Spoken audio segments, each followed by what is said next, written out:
Hello students, आज का हमारा टॉपिक है ट्रिग्नोमेट्री, त्रिकोणमिति। ट्रिग्नोमेट्री पढ़ने से पहले हम थोड़ा समकोण त्रिभुज देख लेते हैं कि समकोण त्रिभुज या राइट एंगल ट्रायंगल क्या होता है। राइट एंगल ट्रायंगल या समकोण त्रिभुज वो होता है जिसमें एक कोण 90 डिग्री का होता है, उसे हम कहते हैं समकोण त्रिभुज या right angle triangle. Right angle triangle में ये होता है परपेंडिकुलर, जिसे हम कहते हैं लंब। ये वाली भुजा होती है हाइपोटेनियस, जिसे हम कहते हैं कर्ण। और ये वाली जो नीचे वाली भुजा है उसे हम कहते हैं बेस या आधार। समकोण त्रिभुज से रिलेटेड दो बातें हैं जिन्हें हमें याद रखनी है। ये है हमारा समकोण त्रिभुज, जिसमें ये वाला जो एंगल है 90 डिग्री होता है। ये है हमारा एंगल थीटा। अब हमेशा ही समकोण त्रिभुज में 90 डिग्री के सामने वाली जो भुजा होती है वो होती है कर्ण। ये फिक्स है। उसी तरह दूसरा ट्रायंगल बनाते हैं समकोण त्रिभुज, जिसमें ये है 90 डिग्री। समकोण त्रिभुज के सामने वाली भुजा हमेशा ही होगी कर्ण, हाइपोटेनियस। अब दो बातें क्या है, थीटा के जस्ट सामने वाली जो भुजा है उसे ही हम हमेशा लंब कहेंगे। ये जो थीटा एंगल है, इसके सामने वाली जो भुजा है वो होती है लंब, बची हुई भुजा होती है आधार। लंब, परपेंडिकुलर, आधार, बेस।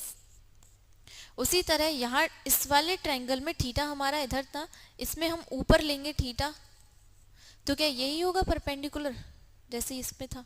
नहीं। क्या है रूल? थीटा के जिस सामने वाली जो भुजा होगी वही होगा हमारा परपेंडिकुलर, जिसे हम कहते हैं लंब, और बची हुई भुजा आधार या बेस। ये दो बातें याद क्या रखनी है हमें, हमेशा 90 डिग्री के सामने वाली भुजा कर्ण होगी, 90 डिग्री के जस्ट सामने वाली भुजा कर्ण, और थीटा एंगल जहां भी होगा उसके जस्ट सामने क्या होगा? परपेंडिकुलर या लंब। थीटा के जस्ट सामने परपेंडिकुलर या लंब। ये दो बातें याद रखनी है। अब इसके फॉर्मूले याद करते हैं हम। ट्रिग्नोमेट्री के क्या क्या फॉर्मूले हैं देखते हैं। पहला फॉर्मूला साइन थीटा, ये जो है sine theta, cos theta, tan theta, ये सब क्या है? Trigonometric angles. तो पहला फॉर्मूला है साइन थीटा, जिसका फॉर्मूला होता है परपेंडिकुलर अपॉन हाइपोटेनियस, लंब बटे कर्ण। क्या होता है साइन थीटा का फॉर्मूला? परपेंडिकुलर अपॉन हाइपोटेनियस, लंब बटे कर्ण। दूसरा है कॉस थीटा। कॉस थीटा का फॉर्मूला होता है base upon hypotenuse, base upon hypotenuse, आधार बटे कर्ण, आधार बटे कर्ण। तीसरा फॉर्मूला है टेन थीटा। टेन थीटा का फॉर्मूला होता है परपेंडिकुलर अपॉन बेस, लंब बटे आधार, लंब बटे आधार, परपेंडिकुलर अपॉन बेस। ये हो गए हमारे तीन फॉर्मूले। क्या क्या है? साइन थीटा का फॉर्मूला परपेंडिकुलर अपॉन हाइपोटेनियस, लंब बटे आधार। दूसरा है cos theta, base upon hypotenuse, आधार बटे कर्ण। और तीसरा है tan theta, perpendicular upon base, लंब बटे आधार। अब ये तीन हमारे मेन फॉर्मूले थे, ये हमें याद करने हैं। तीन फॉर्मूले जो मेन है, साइन थीटा, कॉस थीटा और tan theta. Fourth, fifth, sixth को याद नहीं करना है, बस थोड़ा समझना है कि कैसे आएंगे। ये हम निकाल सकते हैं साइन कॉस टेन से आगे कि कॉसेक सेक कॉट आए कैसे। कॉसेक थीटा का फॉर्मूला याद करने के लिए हमें पहले साइन थीटा का फॉर्मूला याद होना चाहिए। साइन थीटा का फॉर्मूला है परपेंडिकुलर अपॉन हाइपोटेनियस, लंब बटे कर्ण। तो कॉसेक थीटा का क्या बनेगा? इसका जस्ट उल्टा कर देंगे हम, हाइपोटेनियस अपॉन परपेंडिकुलर, कर्ण बटे लंब। साइन थीटा का अगर याद है तो कॉसेक थीटा का निकालना बहुत ही आसान है। साइन थीटा का याद है परपेंडिकुलर अपॉन हाइपोटेनियस, तो कॉसेक थीटा का क्या हो जाएगा? हाइपोटेनियस अपॉन कर्ण। ये हो गया कॉसेक थीटा का। सेक थीटा का भी सेम उसी तरीके से करेंगे। अगर हमें कॉस थीटा का याद है तो सेक थीटा का निकल जाएगा। कॉस थीटा का है बेस अपॉन हाइपोटेनियस, तो सेक थीटा का क्या हो जाएगा? Hypotenuse upon base. कॉस का था आधार बटे कर्ण, तो ये क्या हो जाएगा? कर्ण बटे आधार।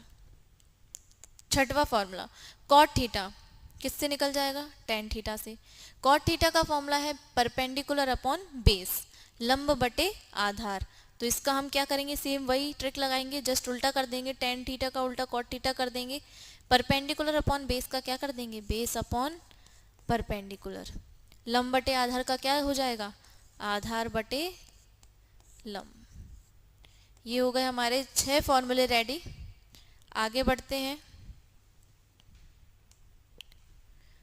आगे फिर से वही फॉर्मूले है, sine cos tan. Trigonometric angles वही है, लेकिन इनके जो फॉर्मूले होंगे वो चेंज होंगे। क्या है, साइन थीटा का फॉर्मूला वही लंब बटे कर्ण नहीं है, चेंज है। क्या है, साइन थीटा का फॉर्मूला होगा 1 upon cosec theta. Sine theta is equal to 1 upon cosec theta. Cos theta का फॉर्मूला क्या होगा, 1 upon sec theta. Cosec theta is cos theta is equal to 1 upon sec theta. Next है tan theta. Tan theta क्या होगा, 1 upon cot theta. ये हो गए 7, 8 और 9। अब 10 फॉर्मूला क्या है, कॉसेक थीटा। कॉसेक थीटा क्या होगा, 1 अपॉन साइन थीटा। अब इसको और इसको थोड़ा मैच करते हैं। क्या था, साइन थीटा का फॉर्मूला 1 अपॉन कॉसेक थीटा था, तो उसी तरह कॉसेक थीटा का क्या हो जाएगा, 1 upon sine theta. Cos theta क्या था, 1 अपॉन सेक थीटा। इससे रिलेट कीजिए, कॉस थीटा का 1 अपॉन सेक थीटा, तो सेक थीटा का 1 upon cos theta. Cot theta, tan theta देखिए, टेन थीटा क्या था, 1 अपॉन कॉट थीटा, तो कॉट थीटा क्या हो जाएगा, 1 अपॉन टेन थीटा। ये हो गए हमारे 10 फॉर्मूले। अब हम आते हैं 12। अब आते हैं 13। 13 क्या है, tan theta. 1 upon cot theta वाला नहीं है, थोड़ा चेंज है। क्या है tan theta, sine theta upon cos theta. ये टेन थीटा का थर्ड फॉर्मूला है। साइन थीटा का क्या फॉर्मूला हो गया, टेन थीटा का क्या फॉर्मूला हुआ, sign theta upon cos theta. अब 14th है कॉट थीटा। कॉट थीटा का फॉर्मूला क्या होगा, टेन थीटा का क्या था, sign theta upon cos theta, तो कॉट थीटा का क्या होगा, cos theta upon sine theta. अब ये हो गए हमारे 14 मेन फॉर्मूले, जो हमें बहुत अच्छे तरीके से याद करने हैं, क्योंकि हमारे जो आगे जो ट्रिग्नोमेट्री वाला जो चैप्टर है, इसके जो क्वेश्चंस हैं उसमें ये सारे जो फॉर्मूले हैं वो यूज होने वाले हैं। अब नेक्स्ट है 3 सर्व समीकरण या आइडेंटिटीज। ये भी बहुत इंपॉर्टेंट है, ये भी बहुत यूजफुल है। क्या है 3 identities, sine square theta is equal, sine square theta plus cos square theta is equal to 1, 1 plus tan square theta is equal to sec square theta, and third identity है 1 plus cot square theta is equal to cosec square theta. ये 3 identities हमें याद रखनी है। वैसे तो identities 9 है, लेकिन हमें मेन ये 3 याद रखनी है। 3 से हम बाकी की हम निकाल सकते हैं 6। तो देखते हैं कैसे निकालते हैं। तीनों आइडेंटिटीज में पहले लिख लेती हूँ। क्या है पहली identity, sine square theta plus cos square theta is equal to 1. Next, 1 plus tan square theta is equal to sec square theta. Next, 1 plus cot square theta is equal to cosec square theta. ये मैंने तीनों identities लिख दी है, ये वही next page पर। 1 plus cot square theta is equal to cosec square theta. अब इनसे बनेंगी कैसे अदर आइडेंटिटीज, जब हमें ये याद है तो हमें नेक्स्ट जो आइडेंटिटीज बनाना बहुत इजी है। साइन स्क्वायर थीटा के टर्म में बनाएंगे हम पहली identity. Sine square theta is equal to, sine square theta को हमने इधर ही रखा, क्या करेंगे कॉस थीटा को इक्वल के उस तरफ लेकर जाएंगे, तो जो कॉस थीटा इधर पॉजिटिव है तो उधर जाके क्या हो जाएगा, negative cos square theta. Sine square theta is equal to 1 minus cos square theta. ये बनी हमारी सेकंड आइडेंटिटी। इससे फर्स्ट वाली सही बन गई। नेक्स्ट कैसे बनाएंगे, अभी हमने साइन स्क्वायर थीटा को इक्वल के इस तरफ रखा था, अब किसको रखेंगे, कॉस स्क्वायर थीटा को। Cos square theta is equal to 1 अपनी जगह पर ही है, साइन स्क्वायर थीटा इधर पॉजिटिव है, इधर आके किसका हो जाएगा नेगेटिव, तो क्या बनी अगली वाली identity, cos square theta is equal to 1 minus sine square theta. अब सेम वही रूल हम इधर फॉलो करेंगे। क्या है पहला, 1 को रखेंगे, 10 को लेकर जाएंगे, 1 is equal to sec square theta minus tan square theta. Second क्या होगी, अभी 1 को रखा था, अब किसको रखेंगे 10 को, tan square theta is equal to sec square theta minus 1। ये हो गई इससे बनी हुई दो आइडेंटिटीज। नेक्स्ट थर्ड वाली आइडेंटिटी से बनाएंगे, सेम वही रूल फॉलो करेंगे। क्या होगा, पहला 1 को रखेंगे, कॉट को उधर लेकर जाएंगे, क्या करेंगे 1 is equal to cosec square theta minus cot square theta. इधर कॉट स्क्वायर थीटा पॉजिटिव था, इक्वल के उस तरफ जाएगा नेगेटिव हो जाएगा। नेक्स्ट इज अभी हमने 1 को रखा था, अब किसको रखेंगे कॉट को रखेंगे, 1 को लेकर जाएंगे, cot square theta is equal to cosec square theta minus 1। Cot square theta is equal to cosec square theta minus 1।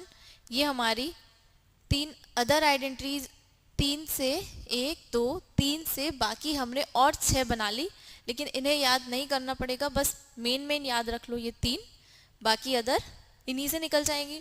क्या करेंगे, पहली वाली में साइन को रखेंगे, कॉस को लेकर जाएंगे, फिर कॉस को रखेंगे, साइन को लेकर जाएंगे, सेम वही 1 को रखा 10 को उधर ले गए, 10 को रखा 1 को उधर ले गए।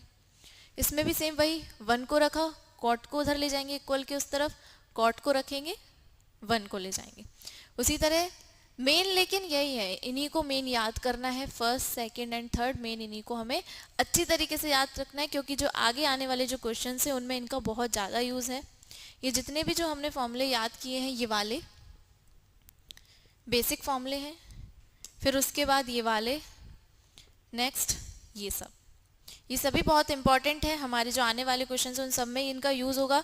तो आप पहले इन्हें अच्छे से याद कीजिए, फिर उसके बाद हम अपने अगले वीडियो में इन पर बेस्ड क्वेश्चन करेंगे। इन सभी फॉर्मूले को अच्छी तरीके से याद कर लेना, इनका बहुत यूज़ है, और अगले वीडियो में हम इनका यूज़ करके जो क्वेश्चंस बनते हैं उनमें कैसे इनको अप्लाई करना है, कैसे इनका यूज़ होगा, वो सब करेंगे। धन्यवाद।